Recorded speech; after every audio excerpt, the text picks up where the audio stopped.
The NFL we go. Mel Kiper Jr. just dropped his latest 2025 NFL mock draft. He had Penn State's Abdul Carter going number 1 to the Titans, while 2 quarterbacks cracked the top 10. Cam Ward at number 2 to the Browns. Gosh, they've had a revolving door there. And Shedeur Sanders at number 7 to the Jets. Wow.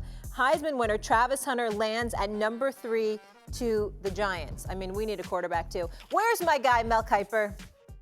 There he is. Mel, you're the best. What's going on, big time, Mel? What's up? What's up? How you doing? Mel, we got a lot to talk about. You know, my personal agenda, but let's break it all down. Okay, let's start with Cam Ward. Why do you think he's going to be the first quarterback off the board? Tell me.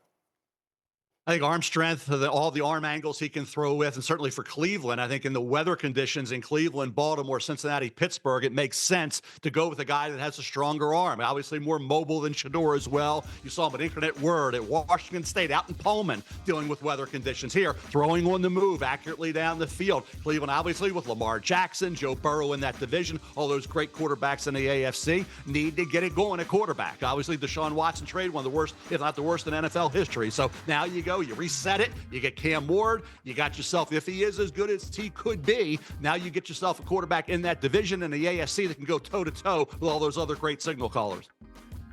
Mel, great to see you, buddy, as always. You know, they talk about Travis Hunter out of Colorado, the Heisman Trophy winner, and they say, you know, he's the best player in college football. First of all, do you think anybody, somewhat like the New York Giants or what have you, would take him before they take a quarterback? Or do you think they'll go the route of a quarterback?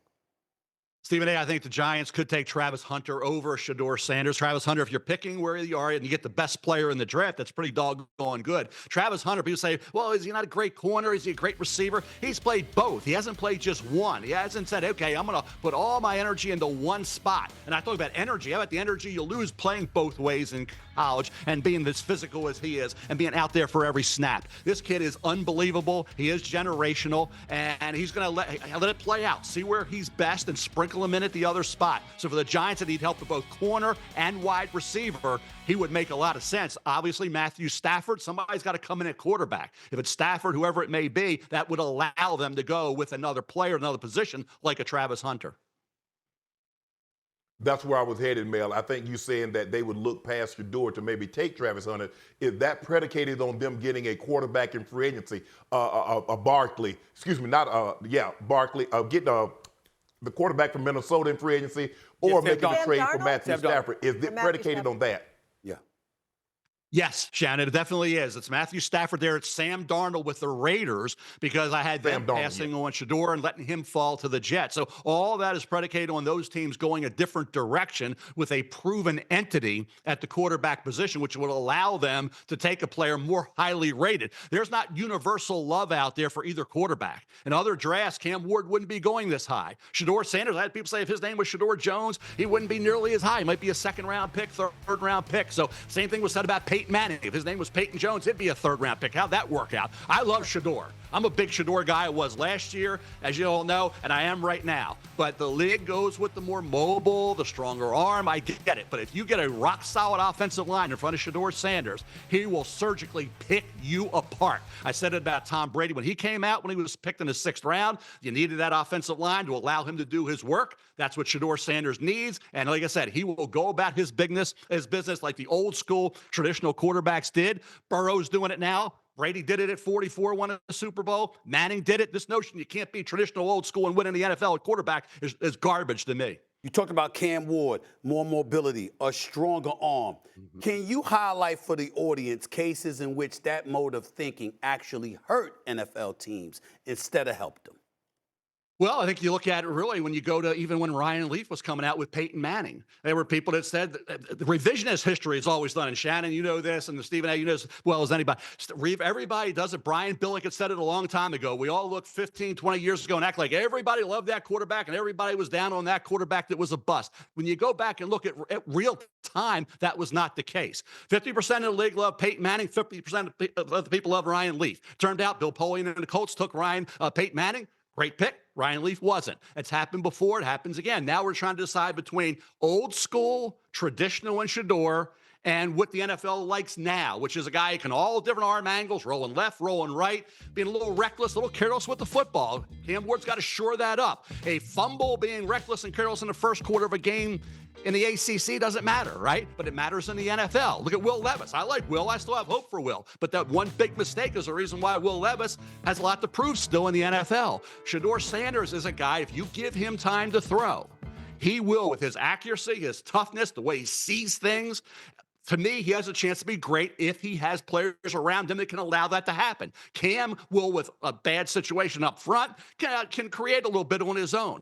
Shedeur necessarily can't as well, but I believe rolling right, rolling left, Shedeur can do it really well. And on 3rd and 8, he can get you a first down running the football. He's proven that. So, like I said, I really like Shedeur. I understand why people are down a little bit because he doesn't have the big-time arm. He's not going to run a great 40. He's not physically imposing from a size standpoint. I get all that, but he's well-suited and well-equipped to deal with the bright lights, the expectations of New York City with the New York Jets. I think that would be a really good match for Shedeur Sanders. Well, Mel, I'm still not happy with the grade you gave me coming out in 1990, but I'm going to look past that. What was it? I have that book back there, Shannon. It was pretty doggone good, by the way. You said the running back position. I'm looking at Ashton Jeanty and what he was able to do, 2,600 yards, 30 total touchdowns. Seems like he would be an ideal pick for the Dallas Cowboys, but that's not where you have Dallas going. Why?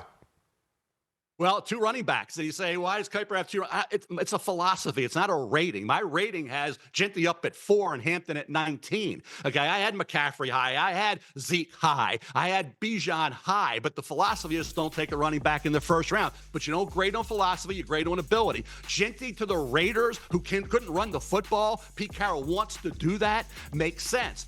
Dallas has had success taking first-round running backs. Emmitt Smith, Zeke Elliott. That's what they need, right? They get Amarian Hampton, who's a very underrated running back for what he did at North Carolina. People forgot because North Carolina struggled. They forgot how good he was and how good he was 2 years in a row. Jeanty is a phenomenal running back. So for me now, with Barkley leading the Eagles, helping lead the Eagles to a Super Bowl win, this is a copycat league, and I think people now are getting back to the running back position.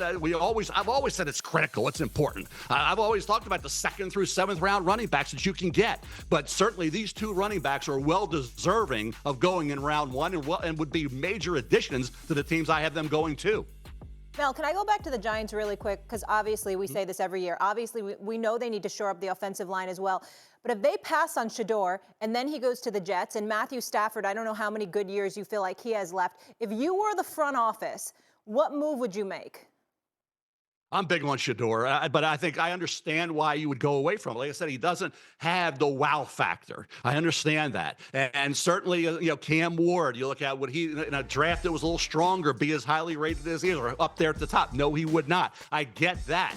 But to say that for Shedeur, for me, if I'm looking and I say I need a quarterback, I understand why people would have mixed views and mixed opinions within their front office on Shedeur. I've been a big Shedeur guy, but this is a mock draft. It's based on what you're hearing, and I think there's a chance that Shedeur can drop just a bit. And then we also have to factor in the trade possibility. With the Jets, say at the end of the day, we love Shedeur, but the Raiders could take him. The Jets could move ahead, maybe to Jacksonville at 5 or maybe to New England at 4 and get him. But I'm not projecting trades until mock 4.0 in April, but certainly that's not out of the realm of possibility that a trade up for Shedeur could possibly take place.